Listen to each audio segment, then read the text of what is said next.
امریکہ کے مسلسل دوسرے روز ایران پر حملوں کے بعد آبنائے ہرمز میں بحری جہازوں کی آمد و رفت تقریباً مکمل طور پر رک گئی ہے۔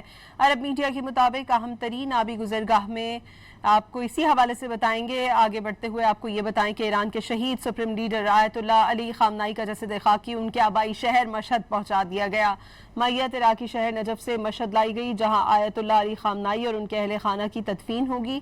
شہید رہبر اعلیٰ کو آخری الوداع کہنے کے لیے ہزاروں افراد مشہد ایئرپورٹ اور اس کے اطراف میں موجود ہیں۔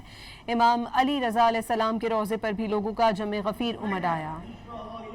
امریکہ کے مسلسل دوسرے روز ایران پر حملوں کے بعد آبنائے ہرمز میں بحری جہازوں کی آمد و رفت تقریباً مکمل طور پر رک گئی ہے۔ عرب میڈیا کے مطابق اہم ترین آبی گزرگاہ میں آپ کو اسی حوالے سے بتائیں گے۔ آگے بڑھتے ہوئے آپ کو یہ بتائیں کہ ایران کے شہید سپریم لیڈر آیت اللہ علی خامنائی کا جسد خاکی ان کے آبائی شہر مشہد پہنچا دیا گیا۔ میت عراقی شہر نجف سے مشہد لائی گئی، جہاں آیت اللہ علی خامنائی اور ان کے اہل خانہ کی تدفین ہوگی۔ شہید رہبر اعلیٰ کو آخری الوداع کہنے کے لیے ہزاروں افراد مشہد ایئرپورٹ اور اس کے اطراف میں موجود ہیں۔ امام علی رضا علیہ السلام کے روضے پر بھی لوگوں کا جمع غفیر امڈ آیا۔